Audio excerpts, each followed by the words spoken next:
I feel like that's exactly what you're talking about with Steph. It's like, we know he's going to shoot and he's going to make all of them. Okay, he has 50 points again, but can we give him another MVP for that? He's Right. already done that, but Because he it's has still to, great. yes, he's got to top himself. It's part of not only taking greatness for granted, but always comparing it. Because we Mm, compare him to Ray Allen and Reggie Miller and others at his position, and we compare him to LeBron season after season and what he did in the finals as opposed to what Steph did in the finals. And then we compared him to KD. And well, okay, well, is he even the best player on his own team at this point? So it's all comparative, and then we're just taking it for granted. Because even now, what are we doing? We're comparing Steph to Steph.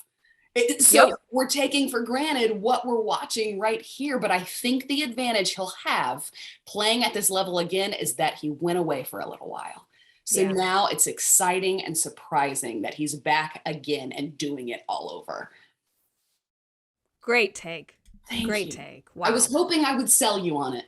Oh, I'm sold. I mean, it's an easy sell for anything with Steph. I love him so much. But that was a great take because I've never thought of it in the way of comparing and taking it for granted, especially those Always. little joys and watching him play again. And now we might get Klay Thompson back. And then you're like, wait, what was it like for them to play together again? Like the two best Right. shooters. Now we're gonna get to have that joy again.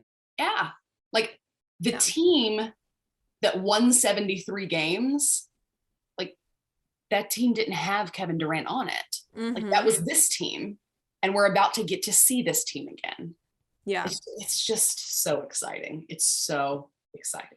I have another question though. We're talking about comparing and I do have a little bit of worry for Klay of like he's been out for 2 years. Yeah, it's a long Do time. we It's a long time. Do we give him any grace or like right when he steps on the floor are we going to compare to, the 30-point quarter Klay? Right. Yeah. Uh, that's what's tough is the Warriors will inevitably suffer some sort of stretch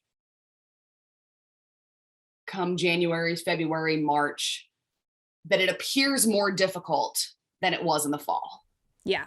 So they weren't in that conversation to contend before the season started. A couple of people here and there were like, oh, well, look at this Warriors team. They could, but all in all, we were talking about other teams. Mhm.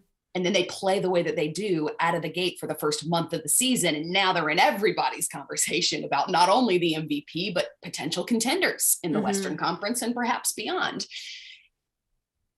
And the one variable that we continually insert into that argument is, and Klay Thompson's coming back. Yep. Yep. And our only memory of Klay Thompson is 2 years ago.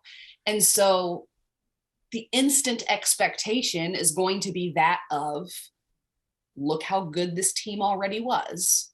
Mhm. They're now part of the conversation to contend. And I hate to say it, but I know it'll be said, are they better or worse without him? Yep. Because Yep. it's going Yep. to take a It's little going to while. happen. It Yeah. is. They're going to suffer that stretch. They're going to face um, a they're going to face adversity in some capacity. We don't know what it looks like. We don't know if it's going to be a losing streak, and we don't know if it's going.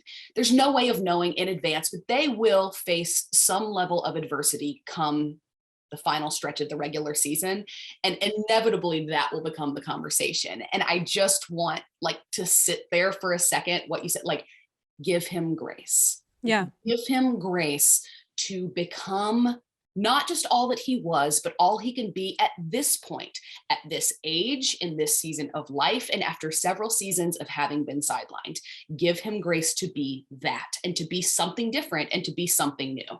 Because I think if we get even a fraction of the Klay Thompson back that we saw several seasons ago, even a fraction of him is better than most anybody else. Yeah. That's a fact. That's so true. No, well said, well said. And we're going to have to, all we can do is see how it plays out. Like we know that something's going to happen. We know change is coming. And I just wonder, especially we're talking about our emotions.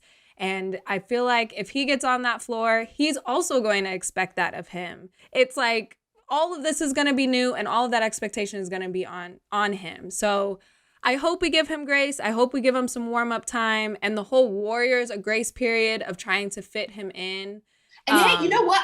They may face no adversity at all. You're right. Like, yeah, true. This is just my saying, like, inevitably they'll face some stretch. Let's give them grace. You and I might have this conversation come April, and it's like, yeah, so when Klay came back, they only lost one more time. Like I know. I guess that's another take. Another take is they face no adversity. Right. They're still great. And I'm sure our producer totally Harry wouldn't surprise me either. Our producer Harry, a Warriors fan, is probably thinking that exact same thing. So there's the other take. Harry. Yeah. The other side of that take. But what's funny, again, that wouldn't surprise me. Me neither. And Steph's still averaging 40 points, and it's just everything's great. At all.